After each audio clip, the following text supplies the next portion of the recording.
What's going on, everybody? My name is Justin Gaming. So now that we finally know what Sucker Punch has been working on, which is the Ghost of Tsushima, I figured I'd make a wish list on some of the things I'd like to see in the game. I've been speculating about this game for like a whole year now, and now that we finally know what it is, I think it's good that we can finally talk about it and some of the things that we can expect, but also some of the things that we want from this game. So I wrote down kind of like a game wish list, some of the things that I've seen Sucker Punch do in the past with their previous games that I've enjoyed, and some of the things that I think they can definitely improve on. So yeah, without further ado, I'd say let's get straight into it. So the first thing I put down was improved story. Now, for me, the only Sucker Punch games I've played are Infamous Second Son and First Light. I played the first 2 hours of Infamous 1. I just never got around to completing it, because by the time I was playing that game, the PS4 had already come out, and I was just playing on my PS4, so I never really went back to Infamous 1. But from what I know, I do believe that the general audience or general public, most of them believe that I think the original Infamous games like Infamous 1 and 2 had better stories than Infamous Second Son and First Light. And personally, to me, I thought the story in Infamous Second Son was alright. It was like a decent motive of why Delson was going after, Brooke Augustine or whoever, or the DUP in Seattle, trying to basically get the power to help his, the people at home who got affected by her powers. But basically, what I want from the Ghost of Tsushima is a more improved story, a story that's more focused and basically immerse the player to keep going with the story. Like the Second Son story, there were parts where I didn't really feel invested in the story. Like I didn't really care too much about it. Especially with Infamous Second Son, I felt like the game, I really played it for the gameplay. The story didn't really matter to me that much, and I just hope with the Ghost of Tsushima, I hope that the story will be better in that game. Judging from the trailer we've seen so far, we had the villain that was talking about what he's done to prepare for this battle against the samurai. He's like, oh yeah, I've been studying you, learning about your traditions and stuff like that. I just think that the story is definitely more focused now.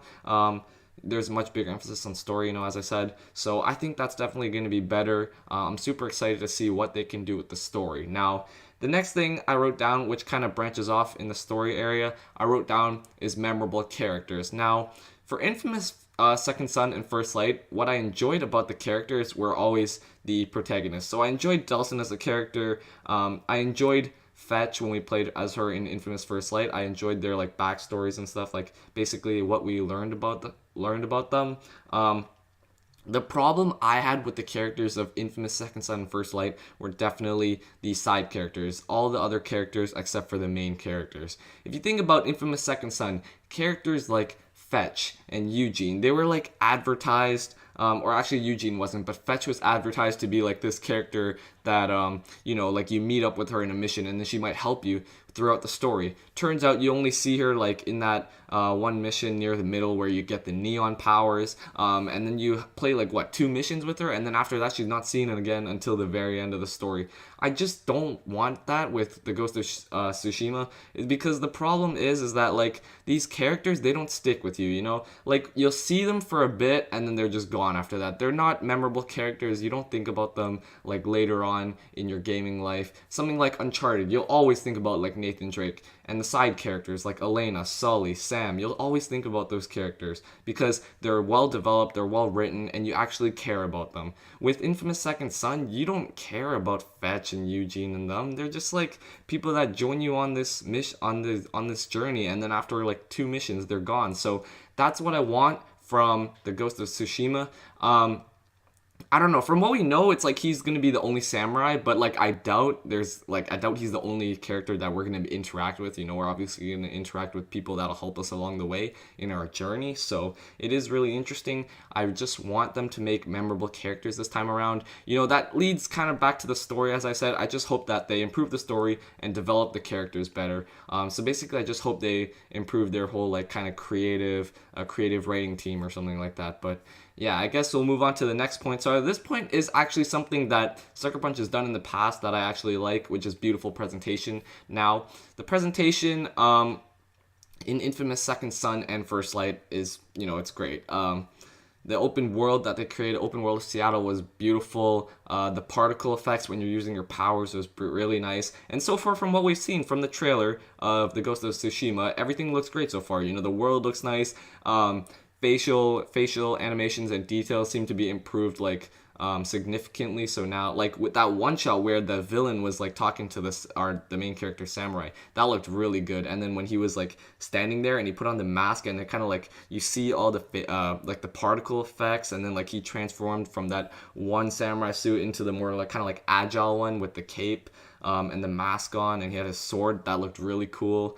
So yeah, I would just say beautiful presentation. Keep that up. That they've done great with that the past few games, and I just hope that they can continue that. I'm pretty sure they can. You know, Sucker Punch is good at doing that.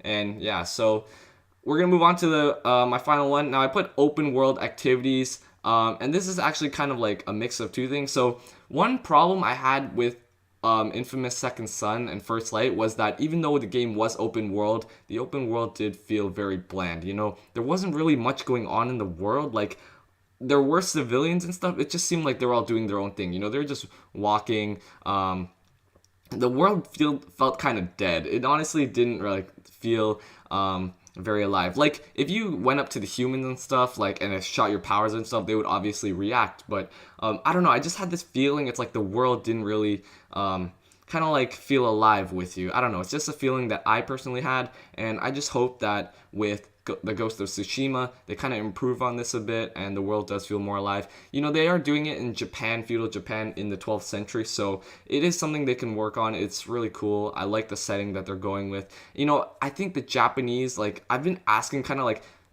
a franchise like Assassin's Creed, I was hoping that it would sometime go to Japan, and this is kind of like a replacement for that, honestly, which is even better because now we know it's Sucker Punch, a developer that we know definitely has the talent to make great games. So I hope they can do that. Yeah, and so the next thing I put down for open world activities, the other part of it, was basically better kind of like side objectives in the open world, because if you played Second Son, once you finish that story, the rest of the game honestly feels like a chore to play, because they had like the different districts that you could visit, obviously, and then inside each district you have like a list of different side objectives you could do. Like one was like graffiti on the wall, one was, what was it, like finding a rogue DUP agent or something, or like a DUP agent that was undercover, taking out DUP cameras, basically trying to lower the DUP control in each district. And then once you were able to do that, there would be like a district boss battle where you fight like all these incoming DUP agents and stuff like that. And that in itself was okay. It was just the fact that it was the same thing over and over each district. Once you finish the story, it was basically a chore to complete all these side activities, because it was constantly the same thing over and over again in every single district. And honestly, by the end, like the 5th or 6th, even by the 5th or 6th district, you're getting tired of it, because it's like the same thing. You've done it already like 5 times, and you still got to keep going. There's like 2 halves to the map. You got to keep going to the other side and do that as well. So yeah, what I hope is that they make open world side activities that are actually meaningful, maybe affect the story, kind of like Batman Arkham Knight. I think those are like, or like Batman series in general. Those side activities are like actually meaningful, affect the story, and are fun to play, and are all different. They're not the same thing that you're doing constantly over and over again. So I just hope that Sucker Punch works on this. But yeah, these were my, basically, this was my wish list for the Ghost of Tsushima. I still find that title kind of hard to pronounce, you know, it's kind of funny, like, the Ghost of Tsushima, it's, like, especially the Tsushima part, I find that part hard to pronounce. But yeah, anyways, make sure to let me know your thoughts down below in the comments. Tell me what you want them to improve on, some of the things that you enjoyed in previous games. But yeah, make sure to let me know all your thoughts down below in the comments. And with that being said, I'd like to thank you a lot for watching, and I'll see you in the next video.